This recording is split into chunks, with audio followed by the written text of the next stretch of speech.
మనిషి నవ్వే క్షణాలు అబద్ధాలు కావచ్చు, కానీ ఏడ్చే క్షణాలు మాత్రం ఖచ్చితంగా నిజాలే. కఠినమైన జీవిత సత్యం ఏంటంటే, ఆరుబయట గడ్డి పెరిగినంత త్వరగా తులసి చెట్టు పెరగలేదు. అలాగే మోసం చేసినవాడు అభివృద్ధి చెందినంత వేగంగా మంచివాళ్ళు అభివృద్ధి చెందలేరు కాదంటారా? విలువలేని ప్రేమను నువ్వు ఎంత ప్రేమించినా చివరికి నీకు ఆ విలువే లేకుండా పోతుంది. కాబట్టి నీ విలువను తగ్గించే ఏ బంధాన్ని కూడా విలువగా చూడకు. జీవితంలో సంతోషంగా ఉండాలి అంటే కావలసింది ఆస్తులు అంతస్తులు కాదు. నీకు నేనున్నాను అని ధైర్యం చెప్పేవారు ఉంటే జీవితమంతా సంతోషంగా జీవించగలం. ఈ రోజుల్లో బంధం అనేది తామరాకు మీద నీటి బిందువు లాంటిది. అది ఎప్పుడు జారిపోతుందో ఎవరికీ తెలియదు. అందుకే ఎవరి మీద ఎక్కువగా ఆశలను పెంచుకోకు. ప్రశాంతంగా జీవించండి. ఒక్కరోజు దాటితేనే విరిగిపోయే పాలల్లో ఎన్నాళ్ళైనా పాడవని నెయ్యి దాగి ఉంటుంది. వ్యక్తిలో లోపాలను చూడడం మానేసి ఆ లోపాల వెనుక అద్భుత గుణాలను గుర్తించగలిగితే మనం కూడా ఒక అద్భుతమే అవుతాం. నమ్మితే ప్రాణం ఇస్తామంటారు. ప్రాణం ఇవ్వాల్సిన అవసరం లేదు. ప్రాణమున్నంత వరకు నమ్మక ద్రోహం చేయకుండా ఉంటే చాలు కాదంటారా? మన దగ్గర ఎంత డబ్బైనా ఉండవచ్చు, కానీ అవతల వారిని చులకనగా చూసే జబ్బు మాత్రం ఉండకూడదు. ఆత్మాభిమానం ఉన్నవాళ్ళు తమకు అవమానం జరిగితే అప్పుడు ఏమీ చేయలేకపోయినా జీవితంలో మాత్రం ఎప్పుడూ మర్చిపోరు. ప్రతి ఒక్కరికి తమ తమ భావోద్వేగాలుంటాయి. ఎవరిని నొప్పించకుండా మాట్లాడటం నేర్చుకోండి. కోపంలో వచ్చిన మాటను పట్టించుకుంటే మనసు విరిగిపోతుంది. అదే కోపం వెనుక ఉన్న బాధను అర్థం చేసుకుంటే ఆ బంధం నిలబడుతుంది. అలా ఉండగలగడానికి మనకు కావలసిన ఆయుధాలు 2: నవ్వు, అలాగే మౌనం. చిరునవ్వుతో చాలా సమస్యలు పరిష్కరించుకోవచ్చు, అలాగే మౌనంతో చాలా సమస్యలు రాకుండా చూసుకోవచ్చు. గుర్తుంచుకోండి, జీవితం అంటే ఇంతేనా అని ఇప్పుడు అనిపించవచ్చు, కానీ ఒక వయసు వచ్చాకే అర్థమవుతుంది.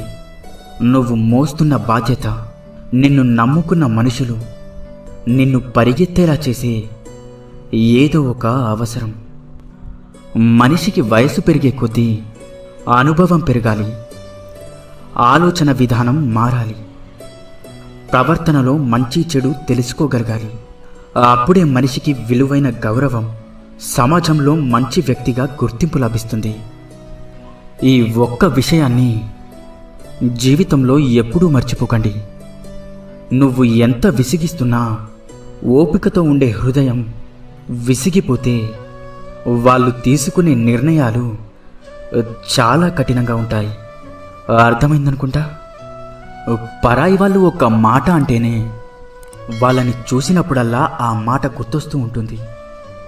ఇక సొంత వాళ్ళు అంటే ఆ మాట జీవితాంతం గుర్తుండిపోతుంది. కడుపు నిండిన వాడికి పెట్టిన అన్నం, సముద్రంలో కురిసిన వర్షం, ధనవంతునికి ఇచ్చిన బహుమానం, పగలు వెలుగుతున్న దీపం, బంధనాలు లేని బంధం, అసమర్థులతో వ్యాపారం, హద్దులు లేని స్నేహం, నిజాయితీ లేని ప్రేమ, ఇవన్నీ బూడిదలో పోసిన పన్నీరు లాంటివి. అంతా వ్యర్థమే. సంపాదిస్తున్నంతకాలం మనం అందరికీ ఆత్మీయులమే. ఒక్కసారి సంపాదించడం ఆగిపోతే సొంత ఇంట్లో కూడా పరాయి వాళ్ళమైపోతాం. బంధం తెగిపోతుందని తెలిసినా సరే నిజమే చెప్పండి. అబద్ధాలు చెప్పి నమ్మకం మాత్రం పోగొట్టుకోకండి. ఎందుకంటే తెగిన బంధం ఎప్పుడైనా తిరిగి కలవవచ్చు, కానీ పోయిన నమ్మకం మాత్రం ఎప్పటికీ తిరిగి రాదు. అందంగా లేదని భార్యని, అర్థం చేసుకోవడం లేదని భర్తని, నీకు అండగా ఉండడం లేదని తమ్ముణ్ణి, అహంకారం చూపుతున్నాడని అన్నని, ఆస్తి పంచడం లేదని అమ్మా నాన్నని, అవసరానికి ఉపయోగపడడం లేదని అక్కా చెల్లెల్ని, అవసరానికి వాడుకున్నాడని స్నేహితులని, అలా అందరినీ వదిలేసుకుంటూ వెళ్తుంటే చివరికి ఏదో ఒకరోజు మనం కూడా ఈ ప్రపంచాన్ని వదిలి వెళ్ళాల్సి వస్తుందేమో. ఒక్కసారి ఆలోచించు. తీపి ఉండాలే కానీ చీమలకి కుదవా. కాసులుండాలే కాని చుట్టాలకేం కొదవ. ఉప్పు తగిలితే చీమలు ఎలా అయితే చెదిరిపోతాయో, మనకు నొప్పి కలిగినప్పుడు కూడా చుట్టాలు అలానే వెళ్ళిపోతారు. మనసు ఒంటరిది. ఎన్ని బంధాలతో పెనవేసుకున్నా తనలాంటి మనసు కోసం నిరంతరం ఆరాటపడుతూ ఉంటుంది. ఒక్కసారి నీ మనసుని అడిగి చూడు, నిజమో కాదో చెప్తుంది. అసూయతో బ్రతికే వారికి సరైన నిద్ర ఉండదు. అహంకారంతో బ్రతికే వారికి సరైన మిత్రులుండరు. ఇక అనుమానంతో బ్రతికే వారికి సరైన జీవితమే ఉండదు.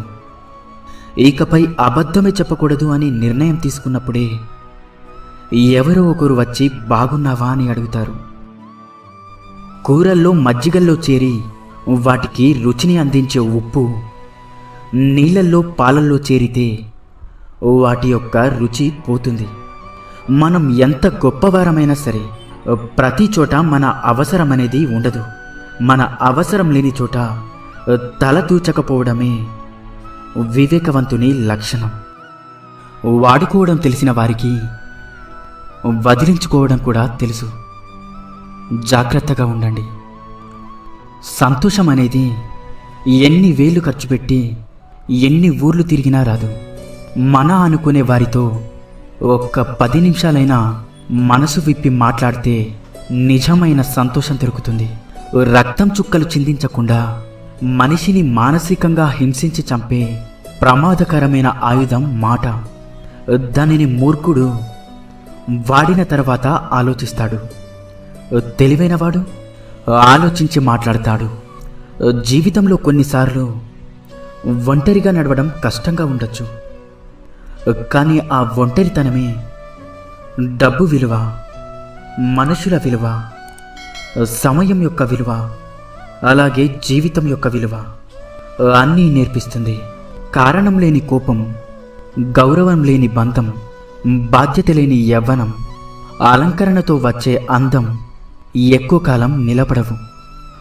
మనం బాగుండాలి అనుకునేవాడు కోపంగానే మాట్లాడతాడు. మనల్ని మోసం చేయాలి అనుకునేవాడు ఎప్పుడూ నవ్వుతూనే మాట్లాడతాడు. ఎంత బాగా బండిని లాగినా గుర్రానికి జాటి దెబ్బలు తప్పవు. ఎంత రుచికరమైన పండ్లు ఇచ్చినా చెట్టుకి రాళ్ల దెబ్బలు తప్పవు. అలాగే ఎంత గొప్ప వ్యక్తిగా ఎదిగినా నీకు కొందరి విమర్శలు మాత్రం తప్పవు. ఇన్ని మంచి సూక్తులలో మీకు ఏ సూక్తి నచ్చిందో కింద కామెంట్ చేయండి. అలాగే ఈ వీడియో మీకు నచ్చినట్లయితే వీడియోని